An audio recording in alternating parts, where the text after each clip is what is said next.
My name is Emily Dawson, and if there's one piece of advice I wish someone had given me before I got married, it's this. Never sign a future you haven't actually read. Love has a strange way of making ordinary questions feel unnecessary. When you're 28 years old, engaged to the man you've loved for 4 years, and planning the life you've always dreamed about, you don't stop to wonder whose name is really on the paperwork. You don't imagine that the person sleeping beside you could quietly build a future that doesn't include you. You trust, because that's what marriage is supposed to be. Or at least, that's what I believed. I met Jason during my second year working as a physical therapist in Cincinnati. He was funny without trying, confident without being arrogant. He remembered small things: my favorite coffee order, the name of my childhood dog, the anniversary of my grandmother's passing. He made me feel seen. When he proposed beside the Ohio River on a chilly October evening, I didn't hesitate. I said yes before he'd even finished asking. Looking back, maybe I should have listened a little longer. Jason came from a close family. His mother, Carol, lived only 15 minutes away. She had opinions about everything: how I decorated my apartment, how I cooked Thanksgiving dinner, even how I folded towels. She always smiled while criticizing me, which somehow made it harder to call it criticism. Jason would laugh. "That's just Mom. Don't take it personally." So I didn't. Not at first. 3 months after our wedding, we started searching for our first home. Nothing extravagant, just somewhere we could build a life. After weeks of searching, we found it. A beautiful 2-story brick house on a quiet street lined with maple trees. It wasn't perfect. The kitchen needed updating. The roof would probably need replacing within a few years. But when I stepped into the backyard, I could already picture children running across the grass, family barbecues, Christmas lights hanging from the porch. It felt like home. We made an offer that same afternoon. When it was accepted, I cried all the way back to the apartment, not because of the house, because it felt like the beginning of everything I'd ever wanted. The closing was scheduled for a Friday morning. Unfortunately, I couldn't get out of work. A coworker had a family emergency, and I agreed to cover her patients. I felt terrible. Jason kissed my forehead before leaving. "Don't worry, I'll handle the paperwork. You can sign whatever's left tonight." I smiled. "I trust you." Those 4 words would end up costing me far more than money. I didn't think twice about missing the closing. Jason texted me a photo of the house keys with 3 heart emojis and wrote, "Welcome home, Mrs. Dawson." I smiled at my phone in the middle of the hospital hallway. One of my coworkers laughed. "Someone's excited." "I just became a homeowner," I said proudly. At least, I thought I had. That weekend, we spent 2 full days moving boxes into the new house. Friends came over to help. My parents drove in from Indianapolis with furniture they'd been storing in their garage for years. Even Carol showed up carrying homemade lasagna. She hugged me tightly. "I'm so happy for both of you." If there was guilt hiding behind her smile, I didn't see it. Looking back now, I wonder if she struggled to look me in the eyes that day. The first few years felt almost perfect. Jason's construction business continued growing. I received 2 promotions at the rehabilitation clinic. We weren't rich, but every month we managed to put something into savings. Every month we paid a little more toward the mortgage. Sometimes I picked up extra weekend shifts. Whenever Jason thanked me for working so hard, I'd always say the same thing: "It'll all be worth it. We're building our future." He would kiss my forehead and agree. Our future. It's amazing how one word can become a lie without you realizing it. Carol remained deeply involved in our lives. She had her own key. She stopped by without calling. She rearranged kitchen cabinets because she thought they made more sense her way. She even replaced the curtains in the guest bedroom while we were on vacation. Every time I complained, Jason defended her. "She's only trying to help." I wasn't angry, just uncomfortable. It never truly felt like our house. It felt like a house where I needed permission to change things. One evening, I mentioned repainting the dining room. Carol immediately frowned. I don't think that's a good idea. Before I could answer, Jason spoke. Mom's right, the color is fine. I laughed awkwardly. Since when do we need your mother's approval to paint our own dining room? The room went completely silent. Jason quickly changed the subject. At the time, I thought it was strange. Now I know why. Because somewhere in the back of his mind, he knew the truth. 5 years passed. 5 birthdays, 5 Christmas mornings, 5 years of mortgage payments automatically leaving our joint account every month. Then one ordinary Tuesday changed everything. I had taken the day off to renew my driver's license. After finishing early, I decided to stop by the county recorder's office. Not because I suspected anything, quite the opposite. I wanted certified copies of our deed. I was planning to frame the first page of the closing documents for our anniversary. It seemed like a thoughtful gift. The clerk behind the counter smiled politely. Property address? I gave it to her. She typed for a second, then stopped. She looked at her screen, looked at me, then back at the screen. Ma'am, can I see your ID? I handed it over. She compared my driver's license with whatever she was reading. Then she asked a question that made no sense. Are you sure you've lived at this address for 5 years? I laughed. Almost 6. She frowned. I'm sorry, but your name isn't associated with this property. My smile disappeared. There must be a mistake. I make the mortgage payments. She nodded sympathetically. I'm not saying you don't live there. I'm saying, according to county records, you've never owned this home. For a few seconds, I honestly believed she had opened the wrong file. Then she slowly rotated the computer monitor toward me. At the very top, under Registered Property Owners, I saw 2 names. The first was easy to recognize, Jason Dawson. The second made every sound in the room disappear. Carol Dawson. Not Emily Dawson. Carol Dawson. My mother-in-law.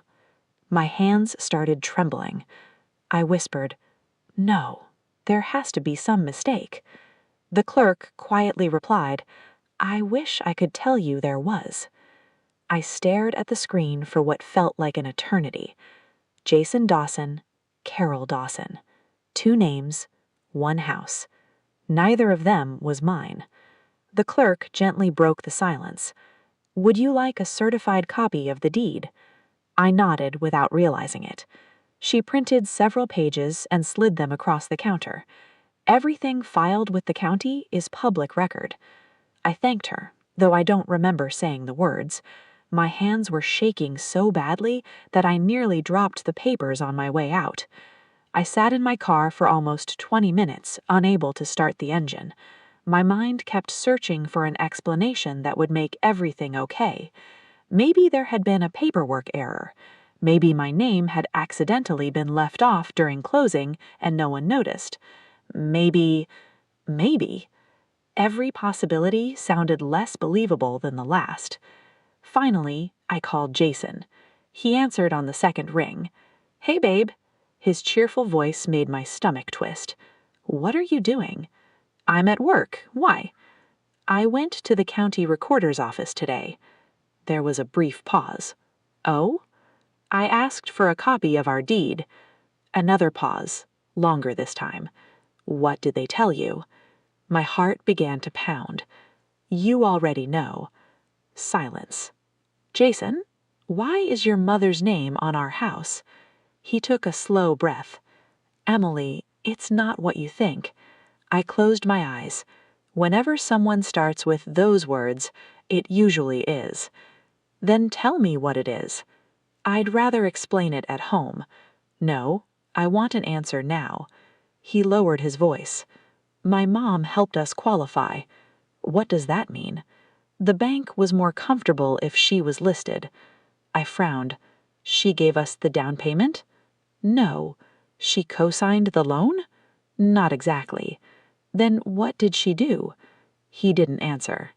Jason, what exactly did your mother contribute? Another long silence. Finally, nothing. The word hit me like ice water. Nothing? You handled the paperwork. You handled the paperwork, and somehow your mother became half owner of this house? It was just easier. Easier for who?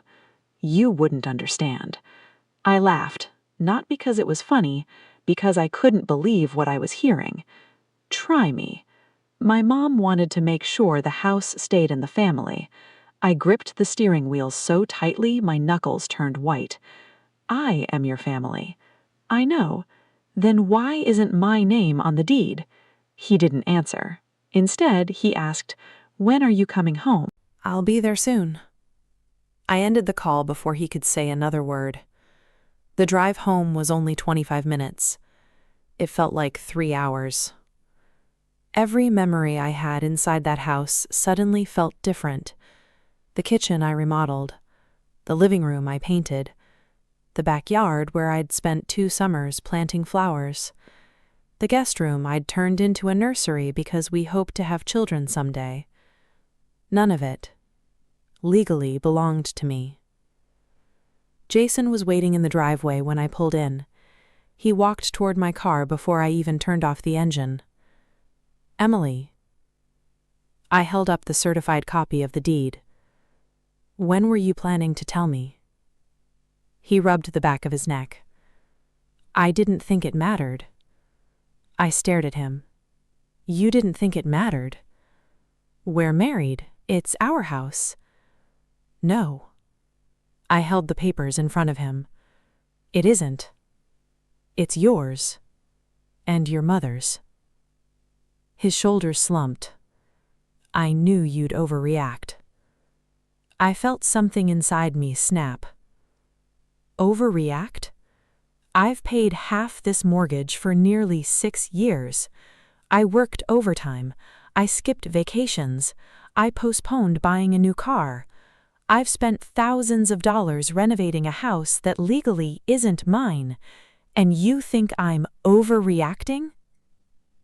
The front door suddenly opened. Carol stepped outside.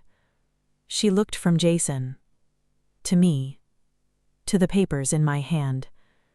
Then she quietly said, "So, you found out?" There wasn't an ounce of surprise in her voice, only acceptance. She had always known this day would come. I looked at her. "You knew?" She nodded. "Of course." My chest tightened. "How long?" "Since the day of closing." I turned back toward Jason. "You both lied to me. For 6 years?" Carol folded her arms. "We didn't lie. We just didn't tell you." I couldn't believe what I was hearing. "You watched me make mortgage payments every month. You watched me spend my savings renovating this house. You let me believe I was building a future here." Carol's expression remained calm. "You were helping your husband." "No, I was investing in my future." She shook her head. "You girls think too much about paperwork. What matters is family." I looked down at the deed, then back at her. "Apparently, because according to this, I'm not part of yours." Jason stepped between us. "Emily, please, let's calm down." I looked him straight in the eyes. "There is one question. Answer it honestly." He nodded. "If your mother died tomorrow, who would inherit her share of this house?" He froze. He didn't answer. He didn't have to. Because for the first time, I understood exactly why my name had never been added. It had never been an accident. It had been a plan, and I was the only person living in that house who didn't know it. He never answered. Instead, he looked at his mother. That tiny movement lasted less than a second, but it told me everything I needed to know. Carol answered for him. If something happened to me, my share would go to Jason. I slowly nodded. So, if we ever divorced? Jason interrupted. Emily, we were never getting divorced. I looked at him. You don't know that. We made vows. So did every other couple that eventually divorced. Neither of them spoke. I continued. You protected yourself. You protected your son, but neither of you protected me. Carol sighed. You have to understand. No, I replied calmly. I really don't. I walked past both of them and went inside. For the first time, the house didn't feel familiar. It felt borrowed. Every room reminded me of another sacrifice. The hardwood floors I insisted we could install ourselves to save money. The kitchen cabinets I refinished every weekend for nearly 2 months. The fireplace I'd spent weeks restoring because Jason said hiring someone would cost too much. I climbed the stairs, opened our bedroom closet, and pulled out 2 suitcases. Jason followed me upstairs. What are you doing? I didn't answer. Emily, talk to me. I folded my clothes carefully, neatly, one shirt at a time. Please, I made a mistake. I finally looked at him. No, a mistake is forgetting to lock the front door. A mistake is buying the wrong paint color. This, I held up the deed, required signatures.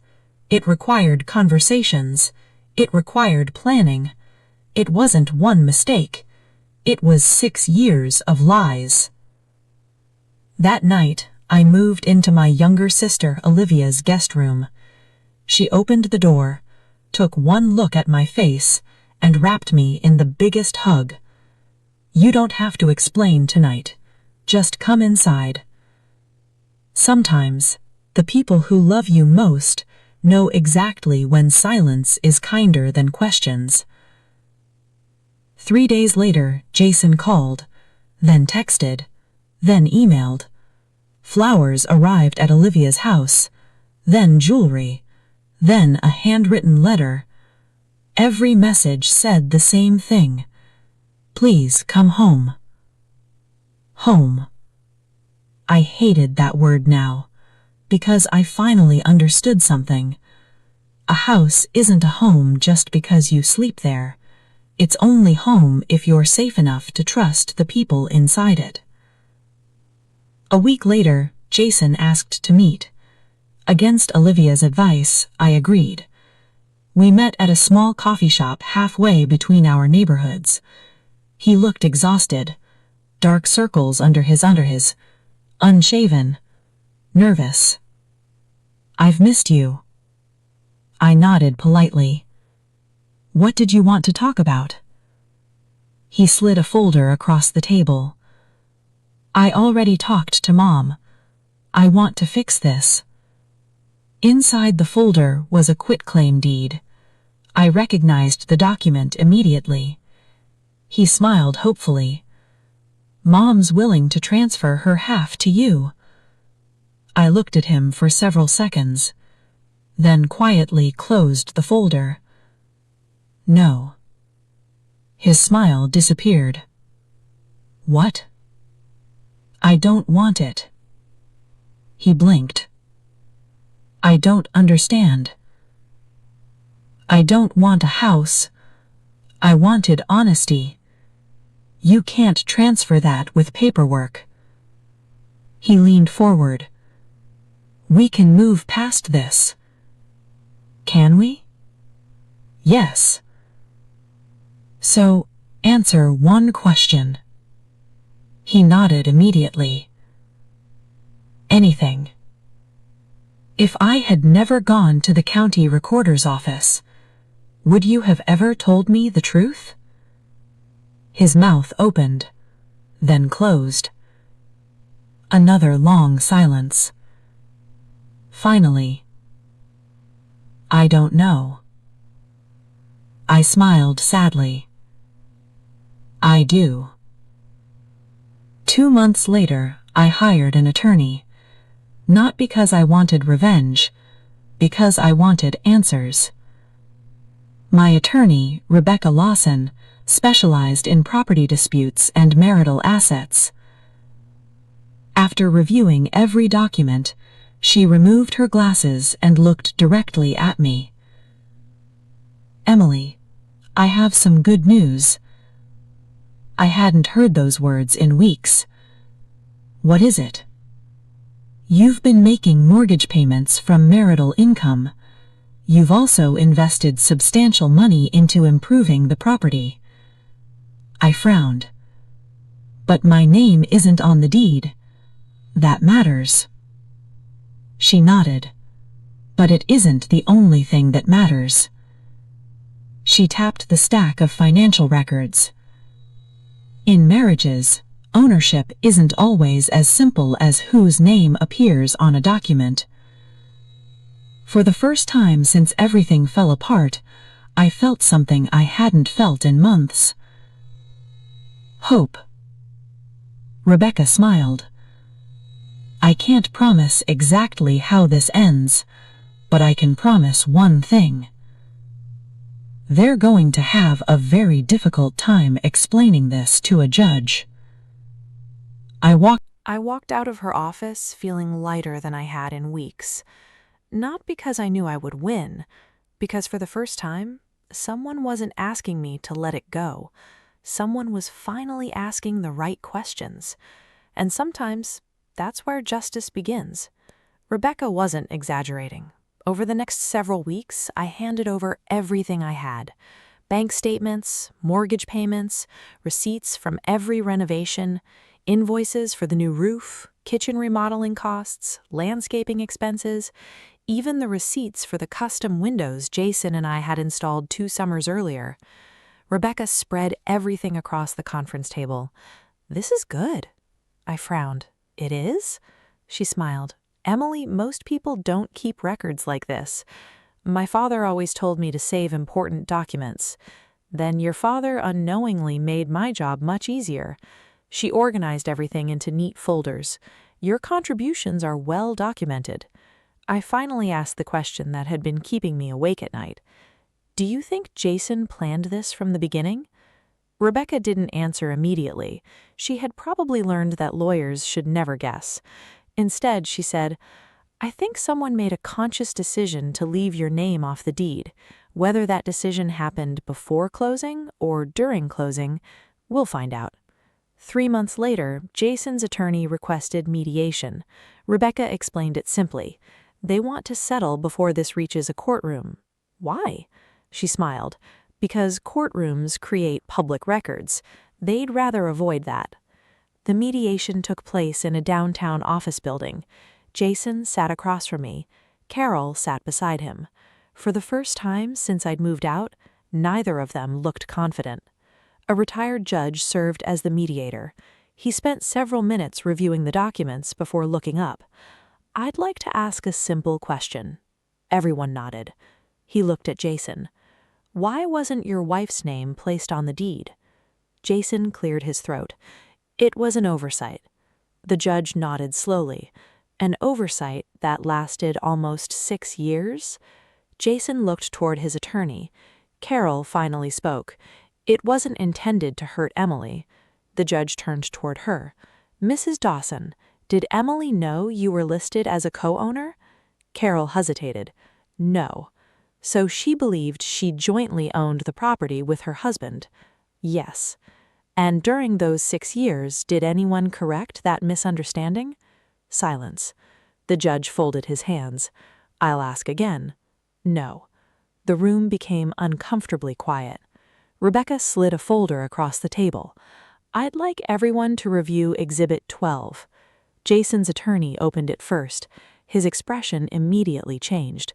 What is this? Rebecca answered calmly. Text messages. Jason frowned. What text messages? Rebecca looked directly at him. The messages between you and your mother 1 week before closing. Jason's face lost all color. Carol looked shocked. I deleted those. Rebecca smiled politely. You deleted them from your phone, but your phone carrier retained backup records that were obtained during discovery. Carol slowly leaned back in her chair. Rebecca read one message aloud. Carol, if Emily's name is on the deed, she'll never know. Another message. Jason, she trusts me. Another. Better to keep everything protected. No one spoke. The mediator quietly placed the papers back on the table. Jason stared at them without saying a word. Rebecca continued, We're not arguing about a clerical error. We're looking at evidence that this arrangement was discussed before closing. Jason whispered, Emily. I looked at him. For 6 years, I'd believed every explanation, every excuse, every promise.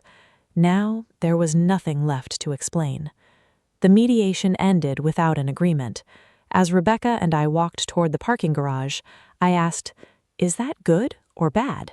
She smiled. For us, it's very good. Why? Because they just realized something. What? They're probably going to lose. A month later, the trial began. Unlike what you see on television, there were no dramatic surprises, no shouting, no last-minute witnesses, just facts, document after document, receipt after receipt, email after email. The judge listened carefully as both attorneys presented their cases. Then Rebecca called one final witness, the mortgage loan officer who had handled our closing.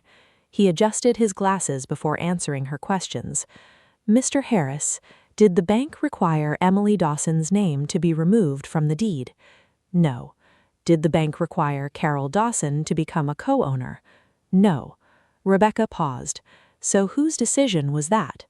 The courtroom became completely silent. The loan officer looked toward Jason, then answered. It was requested by Mr. Jason Dawson. A quiet gasp came from the gallery. Jason closed his eyes. Carol lowered her head. The truth was finally on the record. Not a misunderstanding, not a paperwork error, a deliberate decision. One that changed everything. The courtroom remained silent. The judge thanked the loan officer and asked him to step down. Then he turned toward Jason. Mr. Dawson, I have one question. Jason slowly stood. Yes, Your Honor. When your wife signed the mortgage documents over the past 6 years, did you ever tell her she was not a legal owner of the property? Jason swallowed. No. When she paid for renovations, did you tell her? No. When she contributed to the mortgage month after month, did you tell her? Jason looked at the floor. No. The judge nodded. Thank you. He didn't ask another question. He didn't need to. After both attorneys finished their closing arguments, the judge announced he would issue his decision the following Friday. That week felt longer than the previous 6 years combined. I barely slept.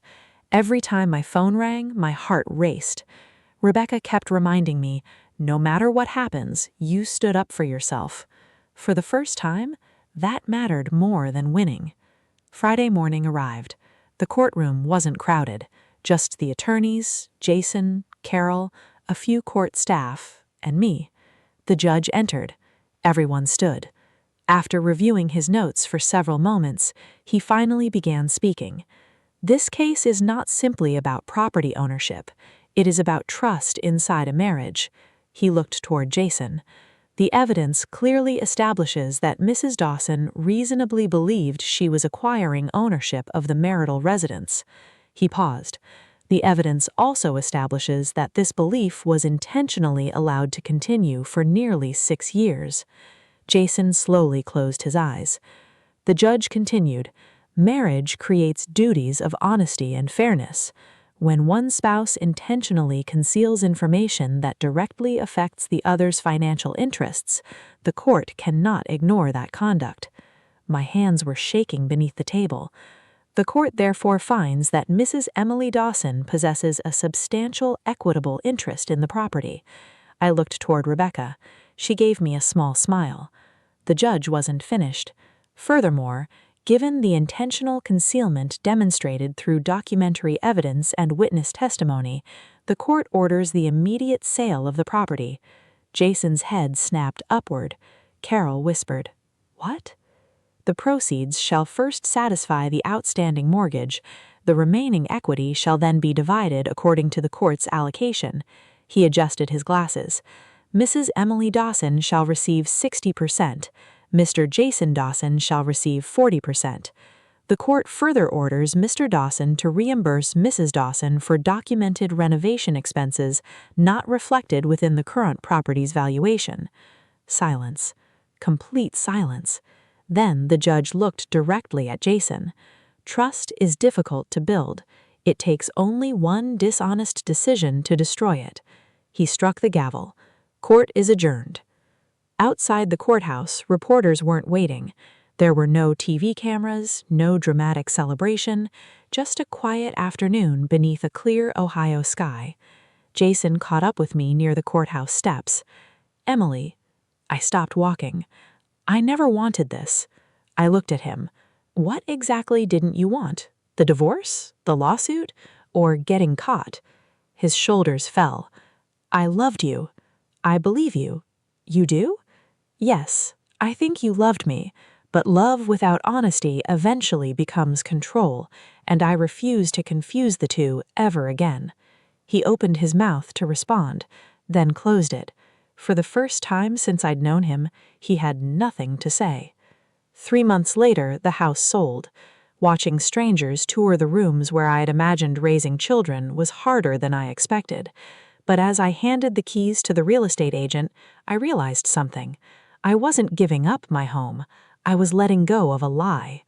Nearly a year later, I used part of the settlement to buy a small cottage on the outskirts of Cincinnati.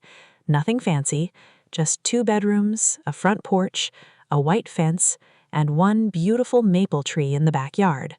The first document I signed was the deed.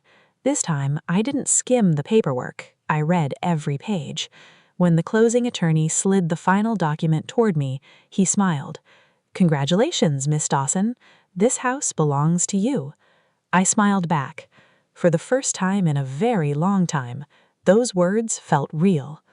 A few weeks after moving in, there was a knock at my front door. I opened it. Carol stood there. She looked older, smaller somehow. She wasn't carrying criticism this time. She was carrying a small cardboard box. I found these while packing. Inside were photographs from the first years of my marriage, pictures I'd thought were lost forever. She looked at me with tears in her eyes. "I owe you an apology." I waited.